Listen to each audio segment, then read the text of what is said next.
আজকে আমি সব কিছু রেডি করে রেখে দিচ্ছি। এই যে এখানে রোস্টের জন্য, আর এখানে যে গলা টলা হাড়গুলো একসঙ্গে রেখেছি, এজন্য মন দেখাচ্ছে। আর এই পাশে নুডলস করে বক্সিং করে রেখে দিব, কারণ ঈদের আগের দিনে এই কাজগুলো করে রাখলে কিন্তু অনেক সুবিধা হয়। আসসালামু আলাইকুম সবাইকে। সবাই কেমন আছেন? আশা করি ভালো আছেন। আমি আলহামদুলিল্লাহ ভালো আছি। আমার দেখুন ঈদের প্রস্তুতি শুরু হয়ে গেল। পেঁয়াজ টেস কাটতেছি। এই যে পেঁয়াজ কেটে রেখেছি, খালাকে দিয়ে পেঁয়াজ কাটাইলাম, কিন্তু পেঁয়াজগুলো ভালো করে সুন্দর করে কুচানো হয়নি, মোটা মোটা হয়েছে। এখানে আদা করে রাখছি, রসুন, সেগুলো একটু ব্লেন্ড করে নিলাম। আর এখানে 2টা মুরগি দিয়ে রোস্ট করে নিব। ছোটো ছোটো করে রোস্ট করব, যেহেতু বাচ্চারা পুরো একটা রোস্ট দিলে বড় রোস্টগুলো পুরো খাবে না, নষ্ট করে ফেলবে। আমার ঘরে সবাই কিন্তু অপচয়টা বেশি করে। আর আপনারা কিন্তু সবাই এই মুরগিগুলো ভিনেগার দিয়ে অথবা লেবু দিয়ে ধুয়ে নেবেন, তাহলে আর গন্ধ আসবে না। আমি বিশেষ করে মুরগি আমার কাছে বেশি ভালো লাগে না, গন্ধ আসে, সেজন্য আমি একটু লেবু দিয়ে ধুয়ে নিই। লেবু মেখে রেখে তারপর আবার ধুয়ে নিই, সুন্দর করে পরিষ্কারও হয়, তার মধ্যে গন্ধটাও থাকে না। আমি এখন ভালো করে ধুয়ে কেটে মশলা মেখে রেখে দিচ্ছি, লবণ মেখে।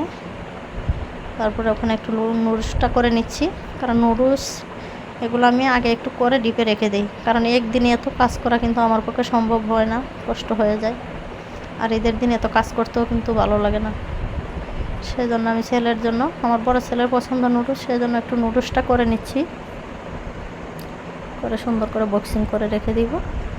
সকালে উঠে শুধু গরম দিয়ে দিব।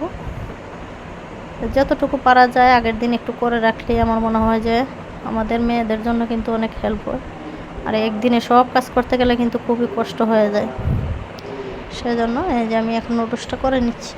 কালারটা দেখুন যে খুবই সুন্দর হচ্ছে, কারণ গাজর, যে কোনো কিছুতে গাজর দিলে কিন্তু খুব সুন্দর একটা কালার চলে আসে। আর এমনি সময় আমরা তো নর্মালি নুডলস রান্না করে এত কিছু ব্যবহার করি না। ওটাতে আমি চিংড়ি মাছ দিয়েছি, অল্প চিকেন দিয়েছি, ডিম দিয়েছি, সব কিছু দিয়ে একটু জাল জাল করে করবো। একটু সস টস দিলে খেতে কিন্তু ভালোই লাগে। তো ছেলের জন্য নুডলসটা করে ঠান্ডা করতে দিয়ে দিলাম। আর এই পাশে আমি এখন জর্দা সেমাইটা করে নিব। জর্দা সেমাই করতে কিন্তু অনেক কষ্ট। এখন আমি সেমাইটাকে ভেজে নিব, সেমাইটাকে ভেজে। আর এই যে এদিকে নারকেল করে নিচ্ছি, নারকেলটা দিয়ে হালুয়া করে এই যে সেমাইটা হয়ে গেল। তো জর্দা সেমাইটাও আমি বক্সিং করে রেখে দিব ঠান্ডা করে। এই যে পাশে নুডলসটা আমার ঠান্ডা হয়ে গেছে, এই যে বক্সে রেখে দিলাম, ডিপে রেখে দিব। তারপরে এই যে সেমাইটাও আমি বক্সিং করে রেখে দিব এখনই, কারণ একটু একটু কাজ কিন্তু আগের দিন গুছিয়ে রাখলে কিন্তু আমাদের জন্য খুবই ভালো হয়। না হলে কিন্তু সকালবেলা উঠলে এত তাড়াহুড়ো লাগে, নিজেদের একটু ঠিকঠাক হইতেও সমস্যা হয়ে যায়, যেহেতু কাজ অনেক থাকে ঈদের দিন।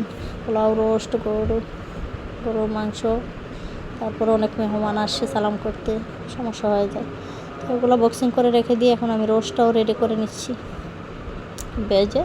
রোস্টটা ভেজে রেখে দিচ্ছি। আর এই পাশে একটু জিরা, দেখুন জিরাটারে ধুয়ে গরম পানি দিয়ে আপনারা এরকম ভিজিয়ে রাখবেন, ময়লাও চলে যাবে আর ব্লেন্ড করতে কিন্তু সহজ হয়ে যাবে। সবসময় গরম পানি দিয়ে জিরা ভিজিয়ে রাখবেন, তারপরে ব্লেন্ড করবেন, দেখবেন যে খুব সুন্দর ব্লেন্ড হয়ে যাবে সহজে। আমার এই টিপসটা কিন্তু আপনারা ফলো করতে পারেন। তাই একটু ভালো করে ধুয়ে নিলে ময়লাগুলোও চলে যায়, আর ব্লেন্ড করুন একদম মিহিন, খুব সুন্দর হয়। তো সেগুলো আমি একটু করে রেখে দিচ্ছি সকালবেলা। আর বাকিটুকু রোস্টটাও বেজে রেখে দিচ্ছি, সকালবেলা উঠে রোস্টটা করব, গরুর মাংস করব, সাথে একটু পোলাও করে নিব। আর একটু তরল সেমাইটা, যেটা লাচ্চের সময় আছে, সেটাকে একটু ভিজিয়ে দিব, ওরা খেয়ে নামাজ পড়তে চলে যাবে। তো আজকের ভিডিওটা কেমন লাগলো, প্রস্তুতির ভিডিওটা, সবাই অবশ্যই কমেন্টে জানাবেন। সবাই ভালো থাকুন, আল্লাহ হাফেজ।